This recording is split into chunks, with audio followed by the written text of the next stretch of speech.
As the conflict in Ukraine continues in full force, a senior official has attracted all attention with a critical statement. The commander of Ukraine's drone forces claimed that the country has developed a laser weapon that can hit targets more than a mile away. Speaking at a defense summit in Kyiv this week, Vadim Sukerevsky, commander of unmanned systems of the Ukrainian armed forces, said, "Today, with this laser, we can shoot down planes at a height of more than 2 kilometers." Some saw this weapon as an announcement that Ukraine would start mass shooting down drones and missiles with laser beams, while others strongly doubted the existence of even a prototype. "It really works, it really exists," the expert said, adding that efforts are being made to improve the scale and capabilities of the weapon.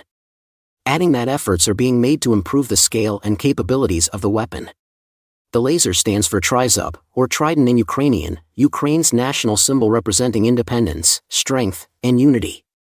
Sukerevsky did not provide further details about the Trizub laser, and CNN cannot verify his claims. But experts told CNN that the existence of Trizub is possible.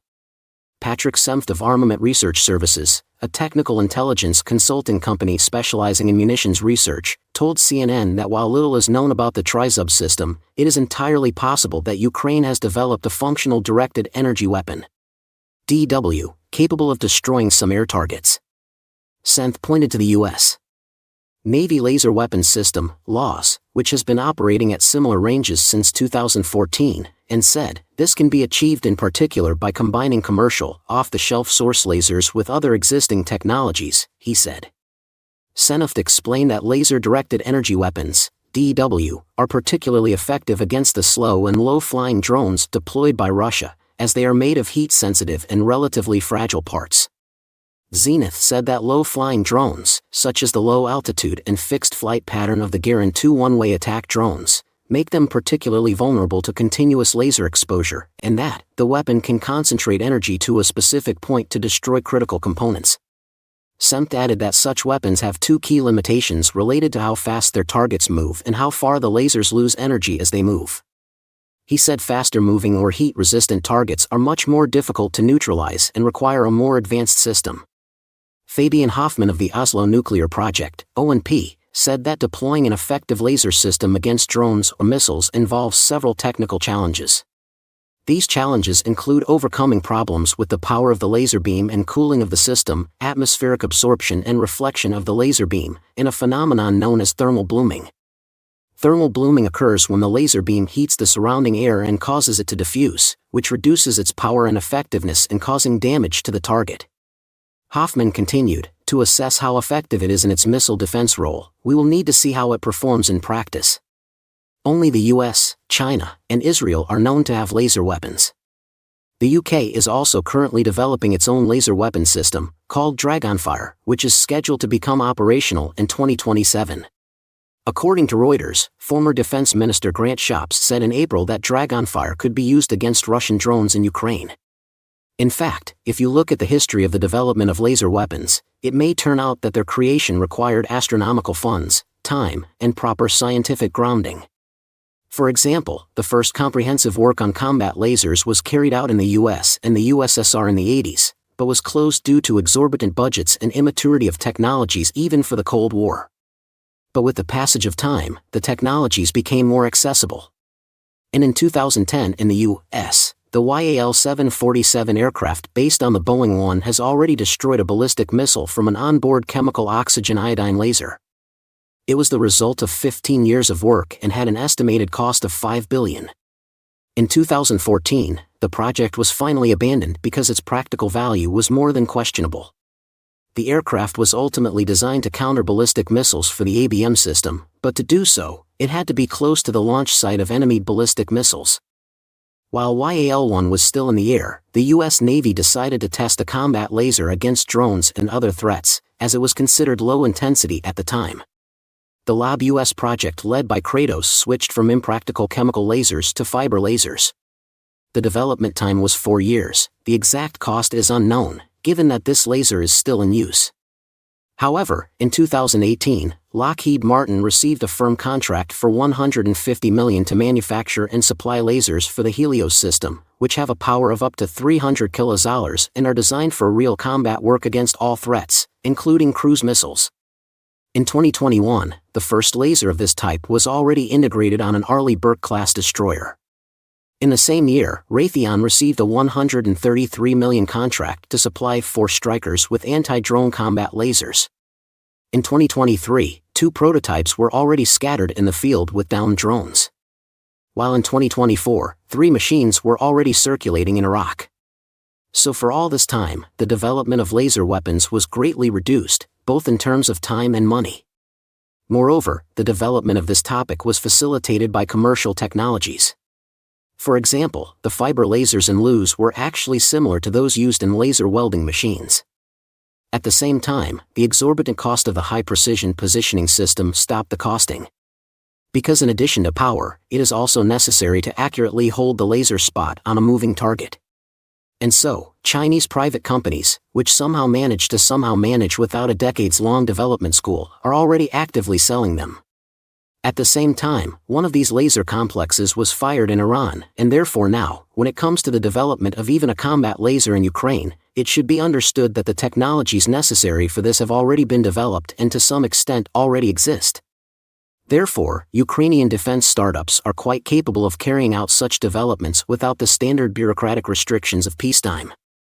On the other hand, and this is very true for the Ukrainian combat laser Trident, there is a gap in time and resources between the prototype undergoing testing and the product ready for mass production. And there is another gap between the start of mass production of a weapon sample and the saturation of its troops. So there is nothing surprising in the fact that there are developments in combat lasers in Ukraine, but this does not mean that tomorrow they will enter service en masse. Then another weapon was presented. The Ukrainians' passion for development was unremitting. Ukraine officially unveiled Peklo, a long-range offensive weapon used in the fight against enemy targets, which has already passed operational tests. Ukrainian President Volodymyr Zelensky announced the delivery of the first batch of these missiles to the Ukrainian armed forces. Reports indicate that the Peklo can reach a range of up to 700 kilometers and a speed of up to 700 km/h. Interestingly, following the tradition of Paleonitsia, this weapon is classified as a missile drone, although in the photos it appears as a conventional cruise missile with relatively compact dimensions. While the exact specifications of the Peklo missile have not yet been revealed, official photos provide some clues to its characteristics. As for the dimensions, Peklo's approximate length and wingspan are estimated to be about 2 meters. Due to the compact size of the missile, the weight of the warhead is unlikely to exceed 50 kilos. This estimate is comparable to conceptually similar systems such as Endural's Barracuda. While it is technically possible to increase the warhead weight, it would reduce the missile's range proportionally. The propulsion system is a compact turbojet engine, but its specific model has not yet been defined. For such airborne systems, thrust levels of 400-600 N, achievable with engines weighing 4-8 kilos, may be sufficient. The maximum thrust can reach 1500 N, supported by motors weighing around 17 kilos. Closer inspection of the detailed photographs reveals even more intriguing details. For example, it is clear that the Peklo missile's hull is built using aviation production technologies involving metal and rivets. This reliable and well-established solution allows hulls to be produced on an industrial scale.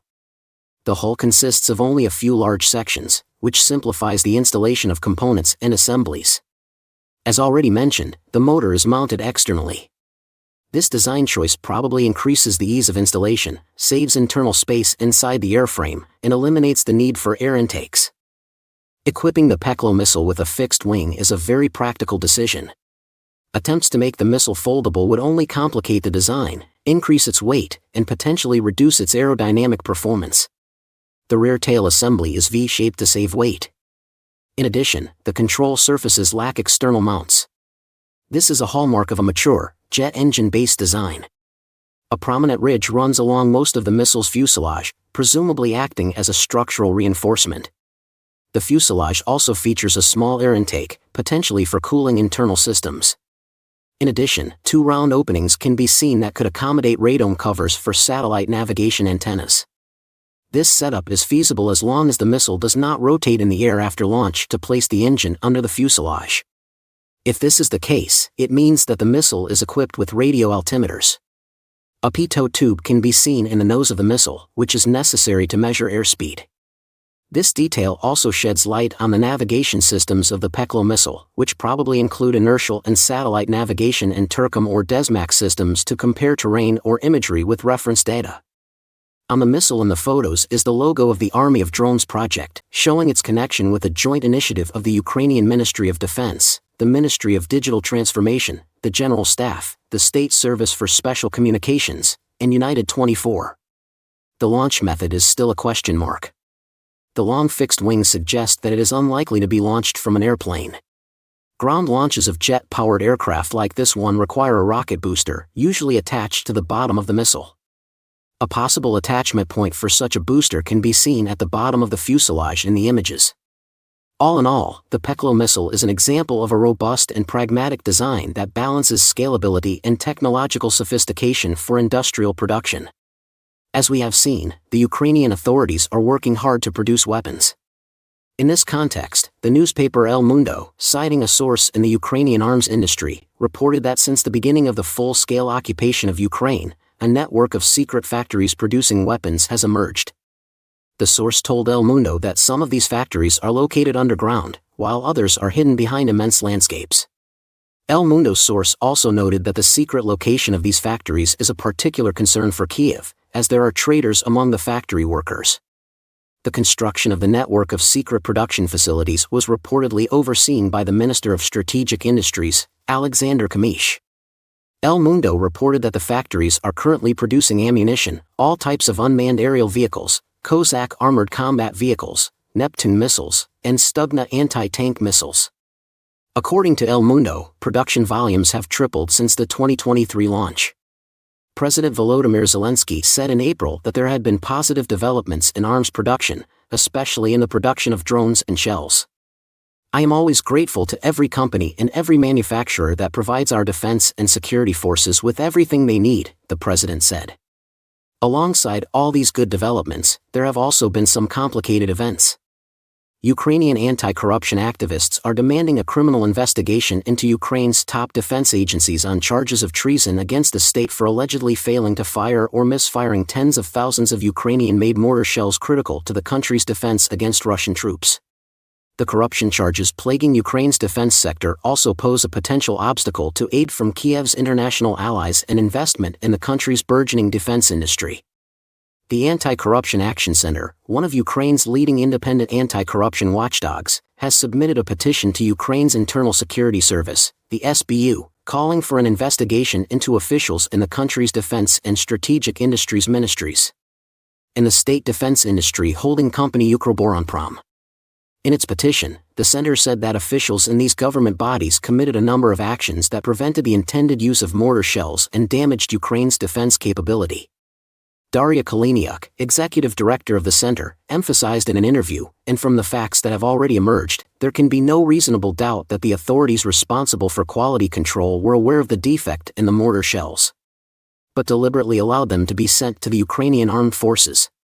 The center's board chairman, Vitaly Shabunin, has also filed another petition with Ukraine's National Anti-Corruption Bureau, an independent state agency tasked with fighting corruption, alleging that a Polish firm was overpaid nearly $90 million for the weapons.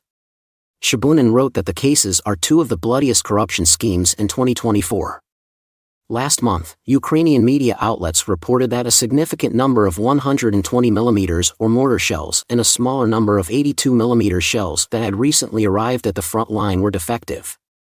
The two types of mortar shells are a key element of Ukraine's defense against Russian infantry attacks.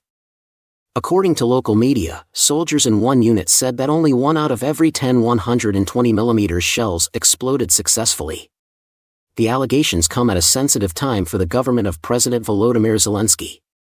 After vowing to fight for every inch of Ukrainian territory, Zelensky has recently signaled that he is more open to negotiations to end the war. Allegations of corruption are also a major point of contention among U.S. Republican politicians who oppose further military aid to Ukraine. But the allegations do not apply to weapons donated from the West. Alina Tregub, a member of the Ukrainian Defense Ministry's group that monitors defense procurement, said this is just one example of the country's fast-growing, multi-billion-dollar domestic defense industry. Alina Tregub said, "I don't want to subscribe to the narrative that we are a corrupt, failed state because it's not true. Nevertheless, Trehub said the situation with mortar shells was terrible and dangerous. Trehub, who chairs an independent commission that monitors corruption in the defense sector, continued, "We are worried because we need shells on the front lines. If they are not reaching their targets, this is a critical situation." The Defense Ministry acknowledged last month that the 120mm mortar shells were defective and said it was actively investigating the matter. Preliminary results showed that the defects were caused by low-quality powder charges or violations of ammunition storage conditions. The ministry said. It said appropriate personnel decisions would be made for officials found responsible. The ministry said the use of the affected batches of ammunition has been suspended and imported bullets will be used instead. The ministry said the State Bureau of Investigation had also opened a criminal case. But the ministry did not provide details on how many mortar shells were faulty or which officials were being investigated. Defense officials say the name of the company that produced the shells is not being released for national security reasons. Strategic Industries Minister Herman Smetana told Ukraine's parliament in November that almost half of a shipment of 120mm caliber shells had to be replaced. However, it was not clear what percentage of the total number of defective bullets this was.